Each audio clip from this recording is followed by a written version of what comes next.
Tapi sebelum bangunan itu hancur, Muzan masih sempat banget buat nyerang para pemburu iblis. Tanjiro si MC beban ini jadi kena imbasnya. Sekarang tangan kanannya kena tebas sama si Raja Iblis ini. Target Muzan pindah ke Mbak-mbak Semok. Tapi sebelum serangan itu berhasil nyerang Mitsuri, Tanjiro tiba-tiba ngelempar sebuah pedang ke kepala Muzan yang bikin serangan itu meleset dan Mitsuri berhasil diselamatkan sama Mas Obanai. Di saat Muzan emosi palanya dicolok pedang, semua bangunan mulai gempa dan tiba-tiba Infinity Castle langsung hancur seketika.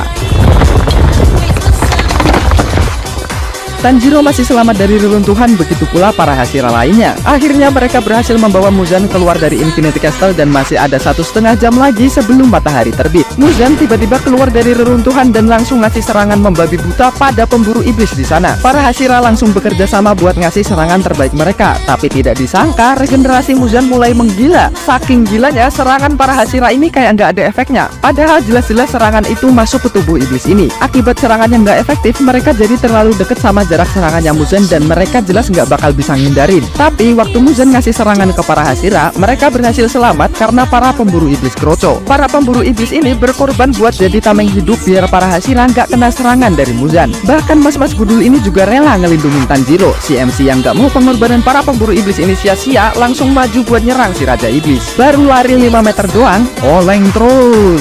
Muzan yang dari tadi sibuk solo squad nyuruh para Hashira buat ngeliat ke suatu arah, yaitu dimana mereka bakal ngeliat Tanjiro mati karena racun dari darah Muzan. Sekarang pindah ke Tanjiro yang hampir ketemu sama malaikat maut. Di sisi lain, para Hashira udah kewalahan banget ngelawan Muzan. Bahkan mereka semua bolak-balik kena sabet sama si Raja Iblis ini. Sampai di satu titik, Mitsuri terpojok dan bakal dihabisi sama Muzan. Obanai jelas panik lah, gak mau ceweknya yang beraset besar ini harus mati di tangan Muzan. Tapi tiba-tiba tentakel Muzan ditepis sama sebuah serangan, dan akhirnya Gyomei sebagai Hashira terkuat kembali bergabung ke pertarungan.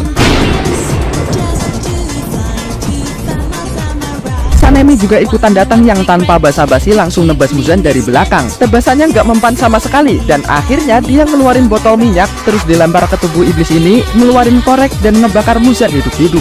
Muzan masih ngasih serangan membabi buta ke para Hashira. Mereka kelihatan kesusahan banget ngindarin serangan ini dan Mbak Mitsuri juga kena serangan terus dari tadi. Sampai akhirnya serangan selanjutnya nggak bisa dihindarin sama Mitsuri yang bikin dia terluka parah. Bucinya jelas panik lah. Obanai langsung datang menghampiri Mitsuri. Waktu Muzan mau menghabisi mereka berdua, para Hashira dengan kompak datang buat nahan serangan si Raja Iblis. Setelah membawa Mitsuri ke tempat yang lebih aman, Obanai langsung pergi balik ke medan tempur. Sambil pergi meninggalkan bucinannya, Obanai ngomong kalau dia nggak bisa hidup bersama Mitsuri dengan darah kotor yang mengalir dalam tubuhnya. Pindah ke para Kakushi yang nahan penduduk biar gak mendekat ke medan tempur. Waktu lagi bertugas, mereka nemuin Cacamaru, kucing punya Mami Tamayo yang kejepit di reruntuhan. Dan kayak kucing pada umumnya, setelah diselamatin, Cacamaru langsung hibrid lari ke suatu arah. Pindah lagi ke medan tempur, para Hashira masih mati-matian bertarung melawan Muzan. Kita lalu melihat Gyu yang mulai gak fokus dan bikin pedangnya ucul. Ternyata ini karena efek dari racun Muzan yang mulai menyebar dan bikin Gyu gak bisa menggenggam pedangnya dengan kuat. Kayak biasa, waktu Gyu mau di-end sama Muzan, Obanai datang buat ngehalang serangan dan Sanemi ngelemparin pedang baru buat Gyu. Para Hashira lalu melanjutkan pertarungan mereka melawan sang Raja Iblis. Muzan juga udah mikir kalau para Hashira nggak bakal bertahan lama lagi ngelawan racunnya. Gyomei, Sanemi, Gyu, Obanai, mereka semua udah mulai ngefly kena efek racunnya. Tapi di saat genting seperti ini, ada satu sosok makhluk yang bikin Muzan kaget. Kucing bukan sebarang kucing. Cacamaru langsung nembakin botol suntik ke arah para Hashira. Walaupun pada akhirnya Cacamaru dicincang Muzan, tapi usahanya membuahkan hasil. Para Hashira udah mulai kembali seperti semula dan racun dari Muzan berhasil dinetralkan. Ngelihat para Hashira berhasil disembuhin, Muzan jadi kesel sama Mami Tamayo karena udah buatin obat itu. Langsung aja si Raja Iblis ini ngasih serangan gila-gilaan lagi ke para Hashira.